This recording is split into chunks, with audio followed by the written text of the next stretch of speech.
After a long winter in Riva di Traiano harbour, close to home, we were eventually ready to continue our travel toward west.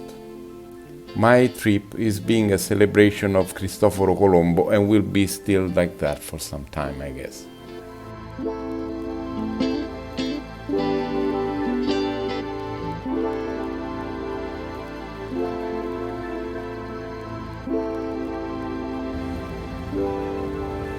Venerdì 13 luglio, partiamo, ore 11 circa.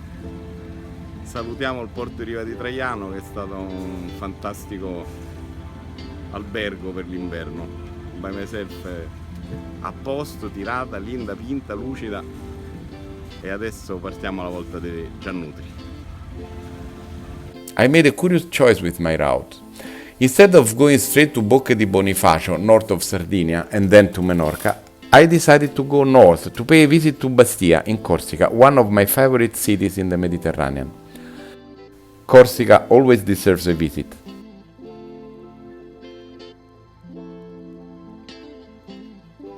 Maybe in the future I will realize a clip about Corsica. The crossing were good, even if I had serious problems with engine and the fuel tank that was so dirty that it just cut the fuel in the middle of Mediterranean. Luckily, I was able to fix the problem.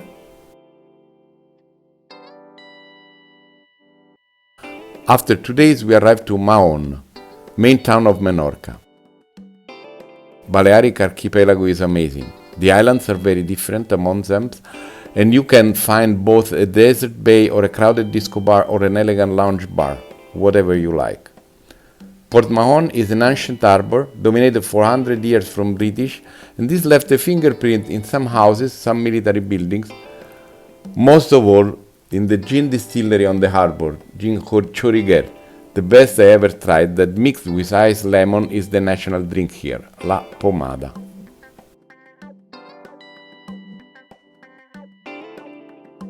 We moored at the floating pontoon back on Isla del Rey, just in the middle of the enormous bay. To land you will need a dinghy, but you will sleep in an Olympic piece also in high season. And the water is clean. In some occasions I also swam here. I left from Rome with Cristina and Rosanna, two young and nice friends from Sicily. So arrived Paola and Tami. The international airport is very close to Mahon, and during the summer there are direct flights from all over Europe. In Mahon, to me, deserve a special mention the bar by the sea, El Alchimista, best pomada ever. The fish restaurant at the fish market is very nice and good food. If you're lucky enough to be here around July 24th, 25th and 26th, there is the Fiesta de San Jaume, an impressive horse parade in one of the areas of the town, with exhibitions, live music, free pomada offered by Menorquinos.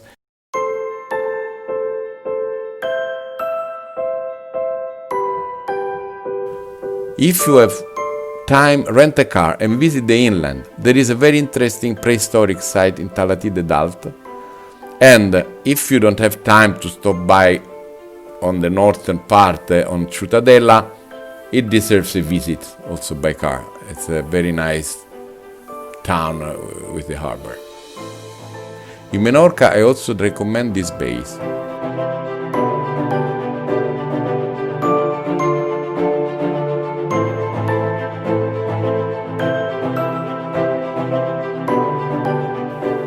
Calakovas. Here there is a wonderful Neolithic village carved in the rock.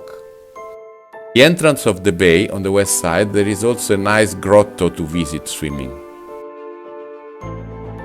Fornells is a very protected bay where there is a nice village, the possibility to swim, to anchor safely if you want, and there is also a small marina. If you're lucky, you can get a place here.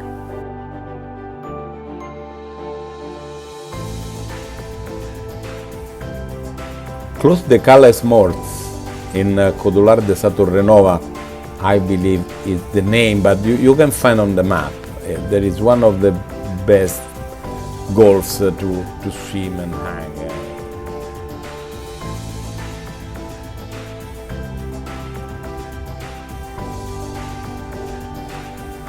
Mallorca is the bigger island of the archipelago and the more high life oriented. Unfortunately, is the more urbanized on the coasts. The first night we slept in a nice bay on the south side. We went to Palma de Mallorca, where I had still to fix my fuel problem with the tank. In Palma there was the international regatta, the Copa del Rey. So wonderful boats all over, VIPs going all over the town, but the harbor is big, the organization is very effective. So we had our place, we could proceed with a good cleaning service in just 24 hours, we were ready to leave.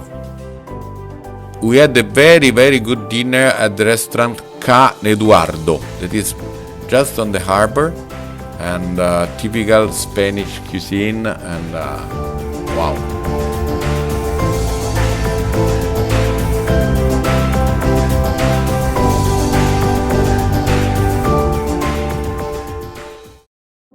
We woke up early in the morning and we headed up to Formentera. We arrived late afternoon at Islote de Tagomago, that is a very nice small island coast of Ibiza.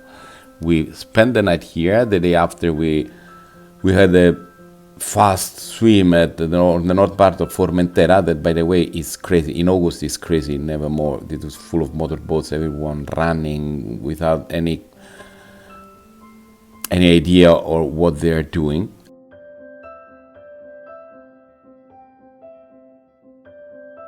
Then we arrived at Ensenada de Codolar on Ibiza's southern coast.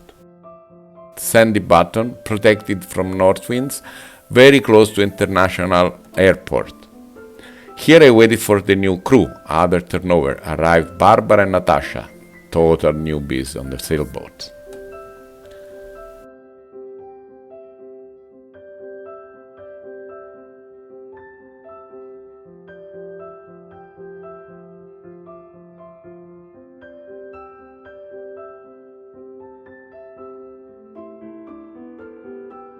We went to Formentera, we slept in the wide bay south of Formentera, very nice.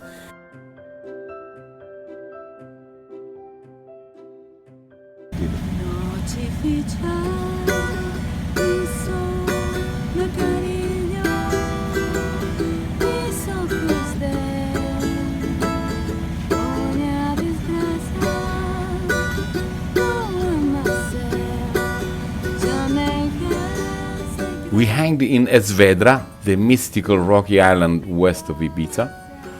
We slept in and anchored in Cala d'Ort and then in San Antonio de Portman Marina. This is a very good spot to visit the inland or going one night dancing. If you are here in August, it is more probably that you will find a mooring than in Ibiza harbor. We spent our last night in Ibiza in Cala d'en Sardinas, astonishingly beautiful, with some old fishermen coves ashore, super bay. The weather was changing and we accelerated our trip back to the mainland for another turnover of the crew.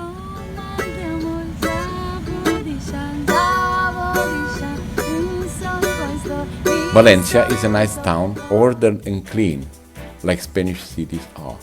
There are two big marinas. One is new and was built for America's Cup. We stopped here. The plus are, it is huge. You can arrive in town by bus. Close to the main beach of the town, there is a restaurant, La Pepica and Pastry La Cicciona.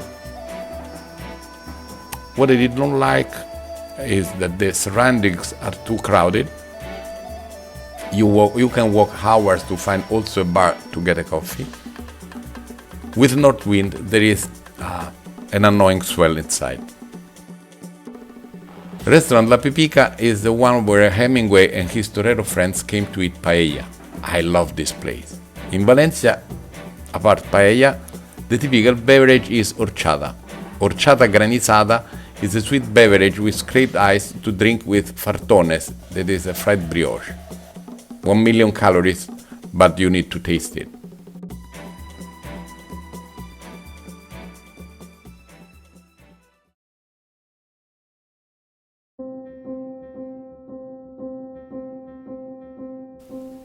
A nice place I visited while I was in Valencia is Sagunto. There is a medieval castle, very charming.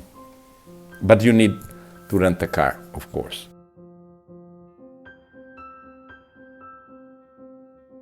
After a few days spent alone in Valencia, arrived the next crew member, my friend Francesco. We headed north to Denia, hoping that in the following days the weather could be better and we could go back to Ibiza. Weather never changed, so we enjoyed one of the most high-life towns in Spain. It was August 15 and there were 2 days of parades, Moros contra Cristianos, to celebrate the Christian victory of the Muslims that dominated Spain during 800 years, from 700 to 1500. I can tell you, Spanish are real professionals of parades. They really know what they do.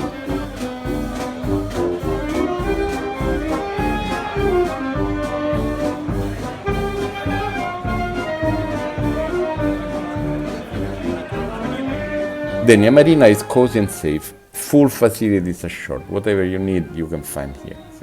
At last, we came back to Valencia, this time to the Real Club Náutico. This is a very good marina, well protected and guarded and with super convenience fee. Unfortunately, you can only move by car from here because there is a bus that passes every 1 hour and it is very close to the city depurator. So with certain winds, the smell and the flies can be defying your mental sanity. This is why in September I came back with my good friend Tammy and we headed east toward Port Ginesta, that I knew, that is close to Barcelona, that is one of my cities of my heart. It was a very pleasant crossing with a lot of stops along the coast. And at last, Port Ginesta is the best marina where I could live by myself for that winter. Port Ginesta is in Casteldefells village, a suburb of Barcelona, where football players and VIPs live in villa on the hill. There is a big beach, good to practice kite surf and surfing and to hang, nice restaurants all over.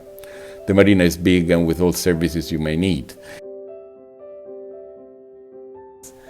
You are connected also to Barcelona center with a train that in 20 minutes brings you where the hotspot is.